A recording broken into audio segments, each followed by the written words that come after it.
Hello friends, welcome to our YouTube channel Ranjana academy. जैसा कि last class में आप लोगों ने देखा कि बताए हम कि कैसे आप किसी को ऑर्डर कर सकते हैं, हम एडवाइस दे सकते हैं। आज हम देखेंगे कि किसी को पोलाइटली कैसे एडवाइस देंगे या किसी से रिक्वेस्ट करेंगे तो किस तरीके से बात करेंगे। और बहुत आसान है, बड़ी आराम से देखिएगा, तुरंत आप सीख जाइएगा। तो जब हमें एक बार स्क्रीनशॉट सब कोई ले लीजिएगा, क्योंकि एक जगह लिखा रहेगा ना तो ज्यादा सही रहेगा। Okay, so we will start our class. So जब हमें किसी से अनुरोध अनुरोध करना हो, प्रार्थना करना हो या फिर उनसे विनती या निवेदन करना हो तो इस प्रकार के सेंटेंस का प्रयोग करेंगे। दैट मीन्स क्या ना, किसी बड़े से हम क्या बोलते हैं, जाके थोड़ी बोलते ए हमको नया ड्रेस खरीदो कि नहीं खरीदो, बोलते हैं ना प्लीज पापा, please give me a new dress please, है ना। इस तरीके से बात करते हैं ना, पापा प्लीज एक नया कपड़ा ला दो, है ना, हिंदी बोलते हैं ना। इसको इंग्लिश में कैसे बोलेंगे, प्लीज पापा give me a new dress, है ना। तो वहां पे क्या बोलते हैं कि एक हम रिक्वेस्ट वाला कोई वर्ड्स डाल देते हैं, जैसे काइंडली हो गया, प्लीज हो गया। तो आप आइए आगे देखते हैं फिर कैसे उसका यूज करेंगे। तो फिर उनसे विनती निवेदन करना हो तो इस प्रकार के सेंटेंस का प्रयोग करते हैं। इस प्रकार के या वाक्यों में आप सेंटेंस में क्या करिएगा, काइंडली या प्लीज जैसे शब्दों का प्रयोग कर सकते हैं। जैसे, और इसका स्ट्रक्चर बहुत आसान है, एक बार में समझिएगा। बस प्लीज लगा देना है, आपको जो मांगना है। यहाँ पे वर्ब वन प्लस ऑब्जेक्ट। जैसे please, believe in me, believe that means विश्वास करना, मी मतलब मुझ पे, प्लीज मेरे पे विश्वास करो, please find out the solution of this problem, कि प्लीज इस सॉल्यूशन का, प्रॉब्लम का सॉल्यूशन फाइंड कीजिए।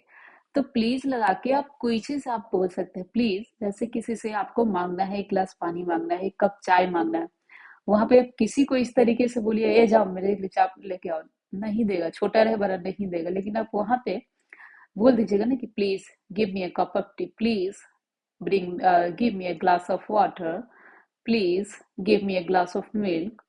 तो वहां पे क्या होगा कि प्लीज लगा दीजिएगा ना, तो एक रिक्वेस्ट भरा हो गया कि आप रिक्वेस्ट से किसी से बात कर रहे हैं।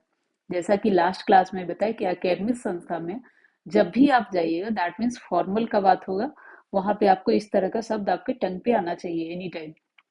जैसे प्लीज साइड, कहीं जा रहा है ना, तो वहां पे क्या किए, प्लीज लगाए, भरवन लगाए, प्लीज साइड या साइड प्लीज, है ना। तो प्लीज थ्रेड द नीडल्स, धागा को फंसाने को बोलते हैं, धागा नीडल्स में लगाने का। Please help the poor, help मतलब क्या होता है, मदद करना। अब देखिए प्लीज हेल्प द पुअर, आप कोई ऐसा भी सेंटेंस सोच लीजिए कि हम किसी से रिक्वेस्ट कर रहे हैं, आपको आ गया ना सेंटेंस बनाने। प्लीज लगाइए, प्लीज प्लस आपका जो भी वर्ब है उसको लगाइए, उसके बाद ऑब्जेक्ट लगा दीजिए। प्लीज गिव मी, मुझे दीजिए, है, न्यू ड्रेस, न्यू मोबाइल, तो please give me a new car. Okay, तो वर्ब का फर्स्ट फॉर्म लगाना है। किसी दिन हम कभी क्लास में बताएंगे कि आप वर्ब का डेली आप 10 वर्ब जरूर याद करिए, क्योंकि जो डेली यूजेज वर्ब है ना, तो उसको जरूर याद करिएगा। आगे मेरा क्लास आप लोग कंटिन्यू करिएगा तो फिर हम वर्ड्स का भी लाएंगे इसी में। तो please open that window, please open मतलब खोलिए, दैट विंडो इस गेट को खोलिए, विंडो को, खिड़की को। प्लीज ड्रॉप मी, मुझे छोड़ दो, to the bus stop, bus stop के तक। Kindly grant me leaves for 2 days, है ना, मतलब 2 दिन की मुझे छुट्टी के लिए जो आप आवेदन करते हैं ना उसको, kindly grant me leaves for 2 days, 2 दिन का छुट्टी दिया जाए, रिक्वेस्ट करके आप मांगते हैं, है ना। किसी एप्लीकेशन में आप देखते हैं कि ऐसा है छुट्टी दे दो मुझे, ऐसा नहीं लिखा जाता है, प्लीज वहां पे यूज हो जाता है काइंडली, काइंडली ज्यादातर यूज किया जाता है। Please switch off the fan, है ना, please listen to me, please listen to me, है ना। Please talk to your father, अपने पिता से बात कर। Please write properly in your notebook, अपने नोटबुक में प्लीज लगा दिए, वर्ब का फर्स्ट फॉर्म लगा दिए, properly in your notebook. Please give me some water, please give me मुझे दो सम वाटर, थोड़ा सा पानी। अब देखिए कि कितना आसान है ना बनाना। तो क्या किए हम, जब रिक्वेस्ट आप फॉर्मेट सीख गए, स्ट्रक्चर सीख गए कि इंपरेटिव सेंटेंस में how can we use request advice in our sentences. So we can use we can speak in a easy way. Like we use this structure like please plus for one plus object. आप किसी से भी कोई request कर सकते हैं. आपको बहुत होगा तो कोई भर का, जैसे मान लीजिए कि आप किसी से बोलने जा रहे हैं कि यहाँ पे कूदना बंद करो, है ना. अब आपको क्या करना है, रिक्वेस्ट करके बोलना है कि प्लीज यहाँ पे कूदना बंद करो. आपको हो सकता है कि कूदना का वर्ड नहीं है, इंग्लिश वर्ड नहीं है. आपको सेंटेंस बनाने आ गया ना, वर्ड्स नहीं आएगा बड़ा इशू नहीं है. जो इंग्लिश पढ़ा भी रहा है ना, उनको भी वर्ड्स का प्रॉब्लम सबके पास होगा, क्योंकि जिनका भी नेटिव लैंग्वेज नहीं है वर्ड्स का प्रॉब्लम सबके पास होगा. तो लोग क्या करते हैं, बस स्ट्रक्चर समझ गया वर्ड्स खोज लेंगे. जैसे कूदना का नहीं आ रहा तो आप सर्च कर लो ना गूगल पे, व्हाट द मीनिंग ऑफ कूदना इन इंग्लिश. इंग्लिश में इसका क्या मीनिंग है, दैट मीन्स तुरंत आ जाएगा कि जंप करना, जंप, है ना.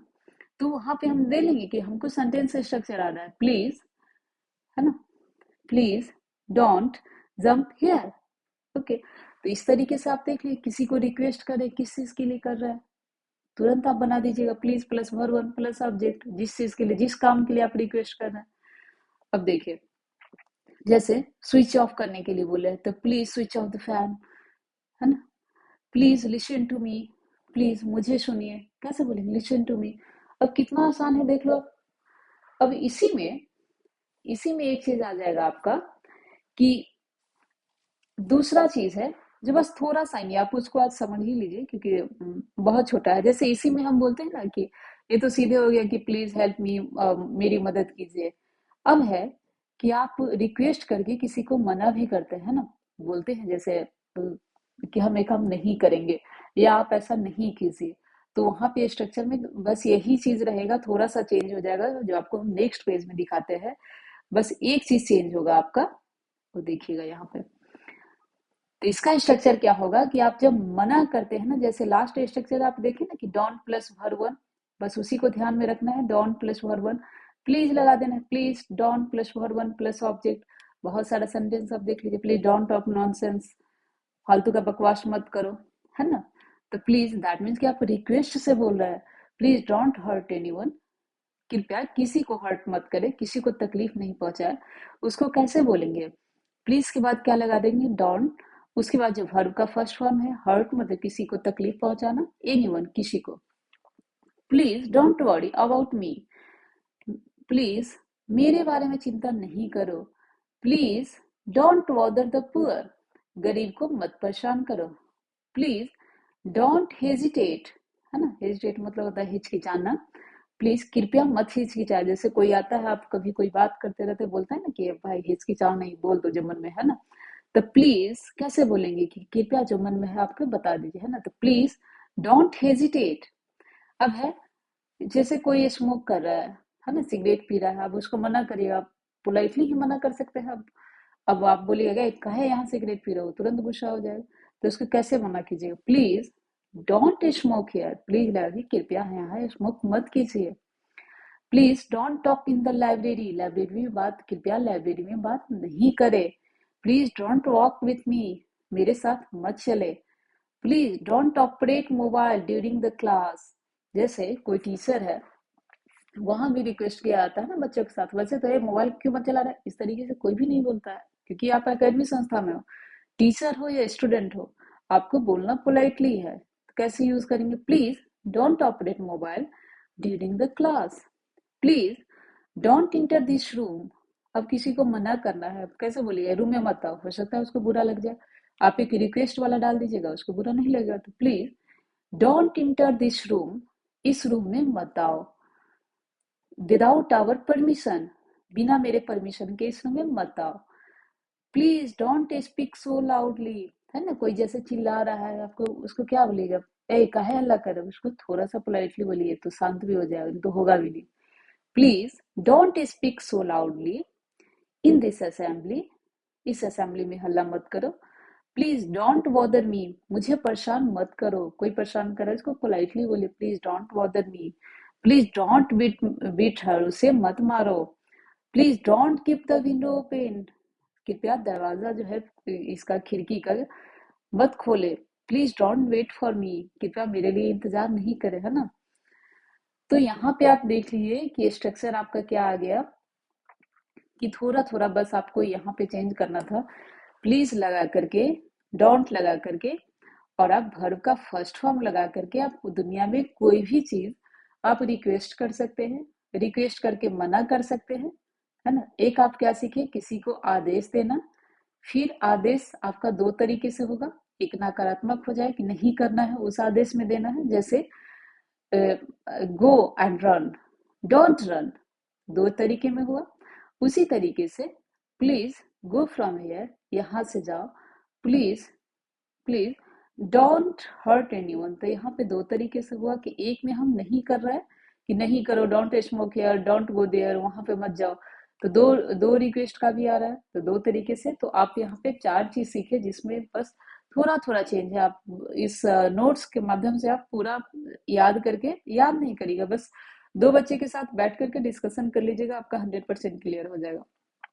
करना कैसे है, जो आप स्ट्रक्चर देखे, दो लोग बैठ करके, बस उसके बाद वहां पे आसपास बैठ करके उसको देख लेना है कि अच्छा इसमें क्या होगा, अच्छा हमको इस चीज मना करना है, उसको कैसे मना करेंगे, तो प्लीज लगा करके, अच्छा प्लीज, उसके बाद स्ट्रक्चर क्या है, डोंट, उसके बाद जो वर्ब आएगा, वर्ब आपको नहीं भी आएगा ना तभी आप खोज के यूज कर लीजिएगा, खोज के फिर ऑब्जेक्ट लगा देना है। ओके, क्योंकि ऑलरेडी ना बहुत सारा चीज जो है आप इंग्लिश का वो वर्ड यूज करते हैं, बस आपको स्ट्रक्चर में फॉर्मेट करना। जैसे रन सब कोई जानता है, रन मतलब दौड़ना, जब मतलब कूदना, है ना। डोंट मतलब सब कोई जानता है कि डू नॉट, दैट मीन्स कि नहीं। और प्लीज मतलब सब कोई जानता है। अब देखो सिर्फ आपको स्ट्रक्चर समझना है, कि अगर आप स्ट्रक्चर समझ लिए तो आप बोलिए, है ना। तो इंग्लिश को इतना बड़ा जो है ये बनाने का जरूरत ही नहीं है कि बहुत हार्ड है, बहुत आसान है, बस सीखिएगा, तरीके से सीखिएगा। और नेक्स्ट क्लास में हम आपको बताएंगे कि कैसे आप आज बोलना सीख गए। 3-4 क्लास मेरा हुआ है, 4-5 जो भी क्लास हुआ है, तो उसमें आप बोलना समझ गए कि हम क्या थे, हम क्या है, हम क्या होंगे, है ना। किसी को मना करना है, कैसे मना करना है, पोलाइटली मना करना है, किसी से कन्वर्सेशन स्टार्ट करना है। मेरा फर्स्ट क्लास में आप देखिए कन्वर्सेशन स्टार्ट करने का है, सेकेंड क्लास में कि कैसे आप रिक्वेस्ट किसी को स्टार्ट कहाँ से करते हैं, सबसे पहला नमस्ते, हाय, हेलो, उसके बाद इस तरह से कन्वर्सेशन थोड़ा थोड़ा जो जान रहे हैं ना उसको स्टार्ट कर दीजिए कन्वर्सेशन करना, बस इंग्लिश आसान हो जाएगा। फिर और एक काम और करिएगा, सब कोई क्या करिएगा कि जो लोग ये इंग्लिश लिखना पढ़ना बोलना सब कोई जो सीखना चाह रहा है, तो इंग्लिश को ना सबसे पहले थोड़ा थोड़ा करके जैसे हाफ एन आवर स्टोरी सुनिए। ओके, स्टोरी बस हाफ एन आवर जो यूट्यूब पे है, कहीं से भी सुनिए, जहाँ पे यूट्यूब पे या फिर मूवी भी में कहीं पे इंग्लिश में सुनने का कोशिश करिए कि आप समझ रहे हैं या नहीं समझ रहे हैं। या अपने कंटेंट का, अपने सब्जेक्ट का सुनिए। एनसीईआरटी बहुत सारे लोग जो यूपीएससी का तैयारी करा रहे हो, हिंदी इंग्लिश दोनों में डाले हुए, दोनों का देख लीजिए। उससे भी नहीं होगा, हिंदी मूवी देखिए इंग्लिश सबटाइटल के साथ, वहां पे आपका एक एक लाइन लिखाते रहता है, बहुत सारा हिंदी मूवी है उसमें लिखाते रहेगा आपको इंग्लिश सबटाइटल नीचे, वहां से आप सीखना छोटा छोटा चीज शुरू करिए। फिर उसके बाद क्लियर हो जाता है, उसके बाद आप उस पे आइए। अब हम कभी बताएंगे दूसरे क्लास में कि कैसे आप स्टोरी के माध्यम से सीखिएगा इंग्लिश। ओके, तो ये है स्ट्रक्चर के माध्यम से आप कैसे सीख रहे हैं। और हाँ, वर्ब डेली आप 10 वर्ब जरूर करिएगा, और वर्ब का सीरीज हम भी लाएंगे, लेकिन अभी थोड़ा दिन लगेगा। लेकिन तब तक आप लोग वर्ब का सीरीज गूगल पे सर्च करके वर्ब डेली यूजेस वर्ब जरूर याद करिए, क्योंकि वर्ब सबसे ज्यादा जरूरी है। 10 वर्ब डेली करिए, 10 दिन में 100 हो गया है, 50 दिन में आपको कितना हो जाएगा सोच लीजिए। अगर 1 ईयर कर लिए तो कितना वर्ब हो गया। अब वर्ब ही सबसे ज्यादा यूज करते हैं, फिर बाकी का चीज का तो तुरंत आप गूगल पे देख लेते हैं, लेकिन आपके वर्ब आपके टाइम पे होना चाहिए कि दौड़ना, खाना, खाना, उठना, बैठना, सोना, ठीक है, क्योंकि आपको रूटीन से बोलना पड़ेगा ना, या किसी से कन्वर्सेशन करना पड़ेगा, तो सबसे ज्यादा हम लोग यही यूज करते हैं कि हम क्या किए, हम क्या करेंगे, है ना। क्या किए थे, हमारे आसपास के लोग क्या करते हैं, कोई मेरे साथ कैसा व्यवहार किया, तो सबसे पहले हम ये सारा चीज कहाँ से शुरू हुआ, तो वर्ब से शुरू हुआ। तो वर्ब का स्टॉक आपके पास होना चाहिए, वर्ड पावर होना चाहिए। फिर धीरे धीरे हम बताएंगे कि इंग्लिश का टिप्स बताएंगे कैसे सीखे। तो नेक्स्ट क्लास तक बने रहे। अगले क्लास में जो आप सीखे हैं ना इंपरेटिव सेंटेंस है, तो उसमें हम आपको पैराग्राफ लिख करके बताएंगे कि कैसे हम इतने ही से हम कैसे हम पैराग्राफ बना देंगे। तब तक के लिए बने रहें। आज के लिए इतना ही। अगर आपको मेरा वीडियो अच्छा लगा तो लाइक करें, सब्सक्राइब करें। Thank you.